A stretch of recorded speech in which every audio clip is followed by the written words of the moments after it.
Apa sebenarnya tujuan kita ngegelutin kerjaan kita sehari-hari? Karena pekerjaan tanpa tujuan akan membuat kita sama dengan 98% populasi orang bekerja yang melakukan pekerjaannya sehari-hari hanya untuk menyambung hidup, mencari nafkah, tanpa punya achievement yang betul-betul nyata dan tidak mempunyai kepuasan juga dalam melakukannya.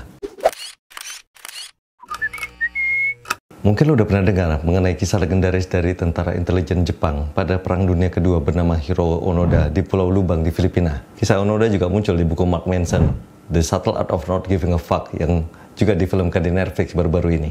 Ceritanya, Onoda ditempatkan di Pulau Lubang di Filipina. Perintahnya singkat, jangan pernah menyerah, jangan pernah bunuh diri ataupun harakiri, dan terus berjuang, tetap setia pada misinya.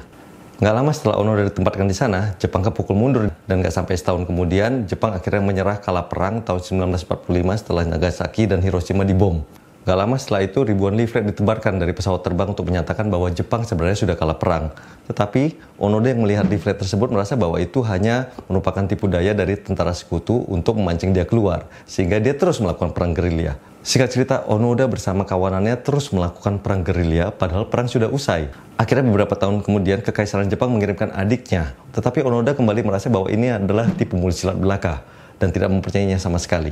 Perang gerilya Onoda ini berlangsung selama 30 tahun, hingga akhirnya pada tahun 1974, seorang pemuda bernama Suzuki tertarik pada kisah ini, yang pada saat itu udah gak jelas apakah fiksi ataupun nyata, dan memutuskan untuk mengembara ke dalam hutan rimba di Pulau Lubang tersebut untuk menemukan Onoda. Dan misinya sangat sederhana, dia akan meneriakkan nama Onoda untuk memberitahukan bahwa perang sudah usai. Dan hanya 4 hari setelah Suzuki masuk ke dalam hutan, Onoda keluar dari persembunyiannya dan mendengar sendiri bahwa ternyata perang memang udah selesai. Onoda pun akhirnya menyerah dan kembali ke Jepang sebagai seorang legenda hidup, sebagai seorang pahlawan yang disambut dengan sangat meriah dan menjadi salah satu tentara Jepang yang paling dikagumi. Tetapi ada sesuatu yang hilang dalam diri Onoda. Nilai-nilai yang selama ini dia perjuangkan sama sekali udah nggak tercermin lagi dalam kehidupan Jepang pada tahun 1970-an tersebut.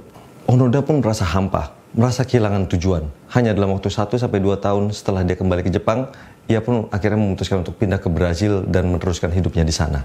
Sekian lama kemudian, tahun 1984, barulah akhirnya Onoda kembali ke Jepang karena dia menemukan tujuannya yang baru, yaitu membuat sebuah institusi pendidikan yang bertujuan untuk membantu orang-orang muda bermasalah di Jepang yang terutama mengalami depresi. Onoda kembali menemukan tujuan hidupnya, sampai akhirnya ia meninggal tahun 2014 karena gagal jantung di Jepang. Apa sebenarnya tujuan kita ngegelutin kerjaan kita sehari-hari? Karena pekerjaan tanpa tujuan akan membuat kita sama dengan 98% populasi orang bekerja yang melakukan pekerjaannya sehari-hari hanya untuk menyambung hidup, mencari nafkah, tanpa punya achievement yang betul-betul nyata dan tidak mempunyai kepuasan juga dalam melakukannya. Tetapi sebaliknya, tujuan yang salah juga akan membuat kita melakukan rangkaian proses yang juga salah pada akhirnya. Terus gimana? Mengutip teori kewirausahaan yang dulu banget udah gue dapet tetapi masih relevan sampai sekarang, tujuan itu harus SMART, specific, measurable, achievable, relevan, dan time bound. Kita ambil contoh misalnya fotografer wedding. Tujuan yang tidak spesifik misalnya ingin meningkatkan keahlian sebagai seorang fotografer wedding.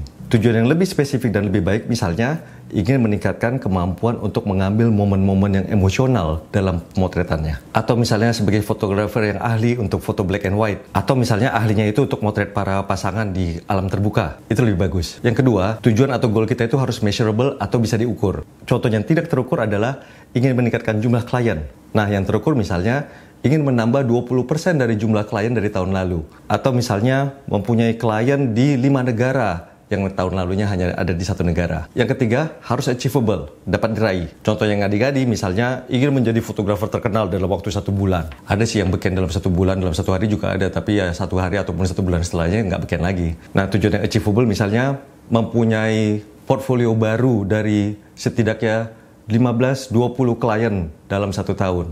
Atau misalnya tahun depan udah bisa nyewa kantor atau studio sendiri, udah nggak ngerjain lagi dari rumah. Yang keempat adalah relevan. Tujuan itu harus nyambung dengan visi dan mimpinya kita. Kalau nggak, kitanya jadi nggak jelas mau kemana. Seorang fotografer wedding nggak nyambung kalau misalnya tujuannya adalah mempelajari fotografi arsitektur. Atau misalnya menekuni pemotretan hewan-hewan liar.